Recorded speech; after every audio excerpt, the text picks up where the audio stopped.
wie ein Spiel aus der zweiten Person wirklich aussehen würde. Also wir kennen ja First Person, Ego-Shooter. Third Person aus dem Hintergrund, den Rücken des Spielers.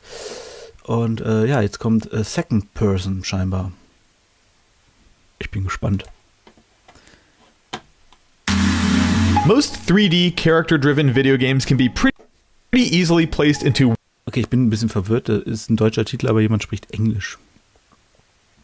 Okay. One of two categories, either first person or third person.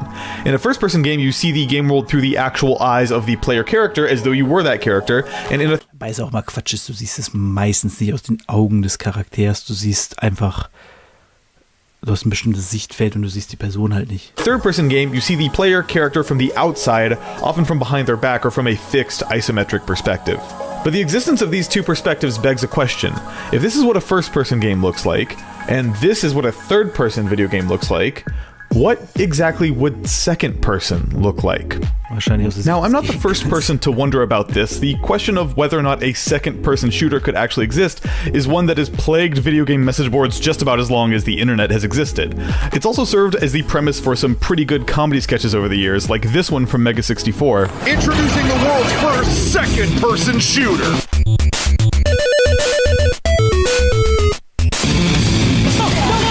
And this one from The Onion. To enter second-person shooter mode, you just simply adjust the narrative slider from first to second. You are walking down a long corridor. Suddenly, a Nazi leaps out from around a doorway and unleashes a hail of machine gun fire in your direction. But to help us actually figure out Das ist ein Text-Game oder was? Aus der zweiten Person. what a second-person game would really be, I think it would be helpful to look at this grammatically. In written language, the term first-person denotes any writing where the point of view uses phrases like I or my to tell a story from the perspective of the protagonist. Third-person writing, on the other hand, uses third-person pronouns, for example, he went this way, she went that way, etc., to talk about characters from an outside perspective. Now, second-person writing does exist, but it's kind of a weird one. In second person, the primary pronoun used is you. You do this, you go there, etc. The second person is actually a lot less common in narrative writing, and is actually something you're more likely to encounter in, say, a list of instructions or a choose-your-own-adventure book. Now, the analogous video game camera perspectives for first and third person writing are obvious, but what about for second person? We know what an I game looks like, and we know what a he game looks like, but what about a you game? Strangely enough, I actually found the answer to this before I even came up with Ich bin gerade wirklich gespannt, was der jetzt macht. the question, and believe it or not, it came to me courtesy of a game you may have heard me talk about once before, and that game is Driver San Francisco. See, for all the interesting missions in Driver San Francisco, and there are plenty of them, there's one mission in particular that I swear to God I think about all the time. The mission in question is called The Target, and it's the final mission of Chapter 6 of the game. In the game, you play as a cop named John Tanner, who, for reasons I won't get into here, basically has a superpower that allows you to take over the bodies of any So ein Schwachsinn, ey. other driver, and has begun using that superpower to foil a possible terror plot from a gangster named Jericho. Over the course of the game, Tanner decides that the best way to unravel Jericho's plans is to do it from the inside, and in order to do that, Tanner takes over the body of a low-level henchman named Ordell and uses his driving skills to help move Ordell up the ranks. The final mission in this story arc sees you inhabiting Ordell's body one last time to complete a major assignment from his boss Layla, who is this international assassin and Jericho's second-in-command. Tanner's plan? Warp into Ordell's body and, without arousing suspicion, drive Layla and Ordell directly into police custody. Now, the mission begins as normal with Tanner and his partner Jones driving their iconic orange Dodge Challenger, and soon enough you warp into Ordell's body with Layla in the passenger seat where she gives you some clarity on your mission. Ordell, I need nothing but your best today. What's going down? Jericho's got a problem he wants fixed. Get me to the target and I'll fix it. So you drive to the destination she's given you, closing in on your target, and as you get close, this happens.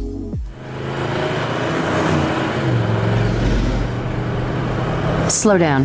We should acquire the target anytime now.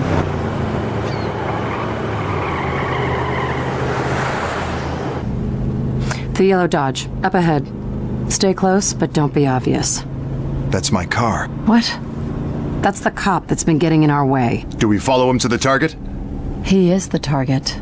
It's you. You've been assigned to Ach, krass, okay. Also, du kriegst den... Okay. kill you. Crazy. Gute Idee für Now, after that cutscene ends, you are back in Ordell's body in the first person with Layla sitting to your right. But then, you press the throttle to accelerate, and the car in front of you moves. You steer to the left and to the right, and the car in front of you moves to the left and then to the right. And then quickly, it sinks in that the car you're controlling is actually the car you're following. Your perspective as the player is entirely separate from what you're controlling as the player. In other words, you're pursuing you. Now, as you can see, the car that you're sitting in is moving too, but crucially, you're not the one who's controlling that car. The car you're sitting in is moving automatically, seemingly operated by an AI-controlled driver who's tailing the car you're actually controlling. It's basically like a chase mission in any other video game, just like you've seen countless other times, except for this time, it's flipped on its head. This time, you're the one being followed, while simultaneously seeing it all unfold from the perspective of the car doing the following. And while it's hard for you to guess how well this comes across on video, all these elements combine to make something that is... Das ist ja abgefahren, dass du aus der Sicht von jemand anders dein Auto lenkst, während der dich Das ist ja eine geile Idee. Very, very odd to play. There's something shocking and disorienting about seeing a first-person perspective on your screen, but also not controlling that perspective while remotely operating the car that you're tailing. It's the closest a video game has ever gotten to feeling like a true out-of-body experience, and it's an experience that has stuck with me ever since I first played this game back in 2011. Now, when I first played Driver San Francisco 8 years ago, I kind of just played through this mission once, start to finish, marveling at the unique perspective that this mission granted you, but then moving on to the rest of the game. But I've always felt like if I ever came back to this game, I'd want to pick this mission apart and see what makes it tick, and that's part of what I hope to accomplish with this video. See, as cool as this mission is, it's also pretty linear. The whole thing takes place with you driving down this completely locked down race course with no exits or detours, pretty much just a straight shot to the exit. I've always assumed that the developer Reflections designed... Es ist natürlich viel schwerer zu lenken, weil du ja weiter hinten bist und so wie die Kurve da viel später sehen kannst und viel später wahrnehmen kannst irgendwie. The mission this way due to the technological limitations of this weird second-person camera that they built just for this mission. Perhaps there was no way for them to get this camera to behave properly in the actual open world with all the various streets, elevations, and alleyways you could dip into, not to mention the other street traffic. And on top of that, they built this mission with a pretty strict countdown timer, forcing you to hit the checkpoints in rapid succession, something that I always assumed was placed there to keep you from ever veering too far off the path and breaking the game somehow. Still, I've always wondered about the actual limitations of this mission, and I knew that this time around I wanted to test out whether or not there was any way to escape, so before finishing the mission, I paused, started it over, and then this time, instead of starting the race as intended, I swung the car into a 180, driving the car backwards in the wrong direction. Now, when I do this, the AI driver immediately begins panicking, rapidly spinning the steering wheel, trying desperately to keep my car visible in frame, and then eventually it turns around 180 degrees to reveal what looks like the entire open world of Driver San Francisco, seemingly 100% accessible to the player. Now, I drove away from the racetrack and began exploring, and I kept bracing myself to hit some kind of invisible wall or failure state for going off course, but it never happened. It all actually worked. I merged into traffic and the second-person camera followed me, immaculately bobbing and weaving through the other cars on the road. It was around this time that I noticed there was no timer. It turns out that Reflections had generously designed this mission, intentionally or unintentionally, so that the mission countdown timer doesn't actually begin until you reach the first checkpoint, meaning that if you never hit that first checkpoint, you can drive around forever.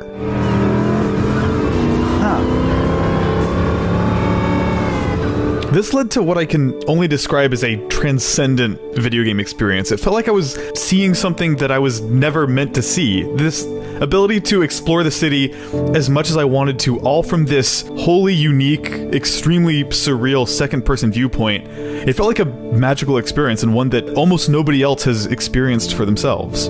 Now, revisiting this mission and managing to escape the confines laid down by the developers all those years ago, I really wanted to try and push this thing to its limits. I couldn't resist trying to break things a little. I drove the car off ramps, into oncoming traffic, all of it, but surprisingly, it held together perfectly. That is, until I tried one specific thing. See, I haven't talked about it before, but this mission actually does have a failure condition. In the lower right corner of the screen, there's a health meter, and it represents the health of Tanner's car, the car you're chasing/driving. But if you get into one too many collisions while driving this car in the second person, you can actually run out of health, causing Tanner to die and the mission to end in a loss. Now, this is actually pretty hard to achieve on the default mission path they laid out, but driving into oncoming lanes of traffic and ramping off car transporters had taken its toll on my vehicle, and I only had a small sliver of health left. Wanting to explore this mission as long as possible, I gingerly pulled Tanner's car into a narrow alleyway and then decided to try out the one thing I hadn't attempted yet. I turned around and drove the car in the second person directly at myself. This put the AI driver in a weird position. It now had to drive backwards just to keep me in the frame, and it was also narrowly sandwiched between the two walls of the alley, giving it almost no room to maneuver.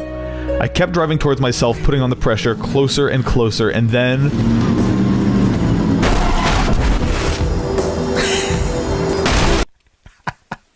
Spiel einfach. Nice work. It broke. All at once, the second-person vehicle shoots into a wall, clips through it, and then launches hundreds of feet into the air. Briefly, one frame at a time, we can get glimpses of the chaos that unfolded. We see the car inside the wall, then we see the car's front console flipped over, we see what appears to be the ocean floor, and then the pavement as seen from underneath. We see rooftops, the driver's arm, the sky, trees, abstract geometry, and then the city from above, flooded with unloaded geometry. After that, we see the car spinning and spinning in midair, giving us glimpses of San Francisco from above, before finally getting so high that nothing can be seen but endless ocean. And then... black. Einfach aus dem Spiel rausgekickt, ey. Suddenly, all at once, the car snaps back to Earth. The health meter for Tanner's vehicle turns blindingly white, and then the second-person viewpoint fills with an orange-yellow hue, Tanner's car. Quickly, it becomes clear that the second-person car has somehow spawned inside of Tanner's vehicle, dealing infinite damage to the car.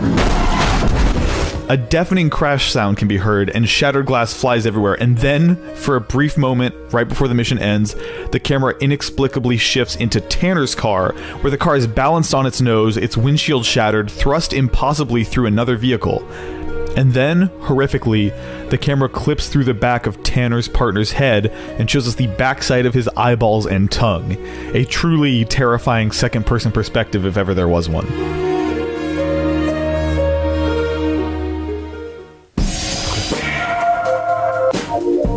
Shaken by my otherworldly encounter seemingly brought on by pushing this already existential mission to its limits, I reset the mission and played beginning to end one last time, this time careful to do it the right way, not wanting to disturb whatever eldritch being I'd upset by breaking the mission in the first place. After all, I thought, I know that every mission in Driver San Francisco ends with a continue and retry option, so if I really wanted to explore this mission again, I could always hit the retry button to give it another shot after running through it normally. So, I proceed to complete the mission as intended, a mission, by the way, that ends with the antagonist Jericho actually taking over your body and attempting to drive you into a lethal car accident. You mean Jericho? Sit back and enjoy the show. Not many people get to watch themselves die. A problem that Tanner decides to solve by disturbingly Okay, es war eine Falle, interessant. enough, shifting for the first and only time in the game into his partner Jones's body. Yes, that partner. What the hell's going on? Anyways, I go to finish the mission the normal way, staying on the path, fully expecting the restart option that appears after most missions to show up. Instead, I get to the end of the mission, and for some reason that I still can't explain, the only option was continue. The reset option had vanished.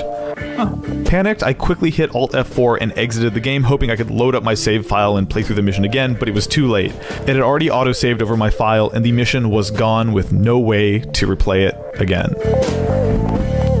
Da muss man von vorne anfangen wahrscheinlich, ne?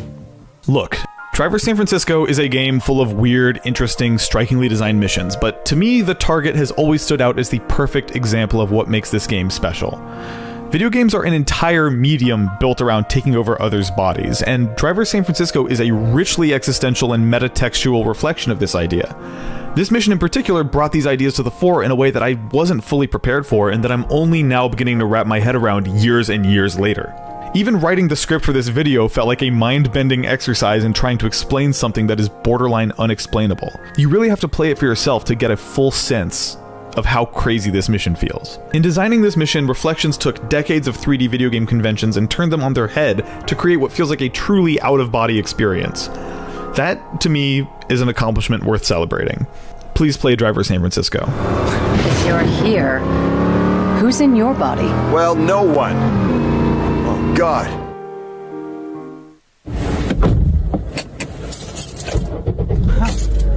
All right, so a couple quick updates on the Driver San Francisco situation.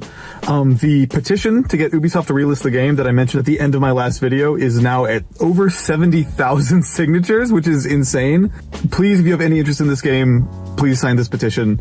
It now feels like 100,000 is within our grasp, which is crazy, and I can't believe I'm saying, but it could happen, which to me feels like an unignorable number. But in the meantime, as you might have noticed, Ubisoft has not relisted the game. They have been ignoring the 70,000 signatures we have. And on a totally unrelated note, not connected at all, Driver San Francisco, since my video last month, has been in the top 10 most downloaded games on the Pirate Bay. Totally no relationship there. Not mentioning that for any reason at all. Just saying the game is not available, and it's also one of the most pirated video games, and has been in the top 10 most pirated games for the past month. Just a coincidence. Also, totally unrelated to the fact that this game is apparently very popular on Pirate Bay, did you know that if you go to nordvpn.org/Babylonian, you can go to websites, illicit or non-illicit, without being tracked by your ISP or anybody else? So that means that, for example, if you were to go to, and I'm not saying you should, a website that allowed you to download a video game that is no longer available and can be easily pirated with just a few clicks, and you don't want to get an angry email from your ISP saying you can't do that, you should invest in a VPN. If you go to nordvpn.org/Babylonian and use coupon code Babylonian to get 70% off their 3-year plan and get 1 full month of VPN coverage free. But yeah, if you enjoyed this video, please share it with anyone you think would like it, and or subscribe to my channel if you'd like to see more stuff like this in the Das war's wohl. Ja, crazy, Alter. Das war ein Second-Person-Mission. Verrückt. Das fand ich mal ganz cool. Weil klar, ne, entweder guckst du aus der Perspektive des Helden oder du guckst aus der Perspektive des Außenstehenden. Also wäre die Perspektive des Second Person natürlich die Personen, die im Spiel sind. Wäre mal eine ganz coole Game-Idee eigentlich, wenn man sagt Second Person Game und dann ist man so ein Side-Charakter, der irgendwie mal wieder auftaucht. Keine Ahnung, der weißt du, jetzt wenn der GTA San Andreas denn aus der Sicht von wie ist er denn nochmal? Sein Bruder. Den Bruder von CJ spielst. Ich habe gerade seinen Namen vergessen. Ich will mal Truth sagen, aber Truth war dieser andere Verrückte. Das wär mal ganz lustig, so ein Spiel. Wo du dann so ganz normale Alltagssachen machst und dann kommt der Held vorbei und sagt, ey, ich brauche mal deine Hilfe. Und dann bist du auf einer Mission mit ihm und dann später ist er wieder unterwegs und du machst irgendwie so deinen Scheiß. Und das würde ich lustig finden. Weil ich es kann. Weil ich es kann. Weil ich es kann, Bangerang Mann. Weil ich es kann. Weil ich es kann. Weil ich es kann.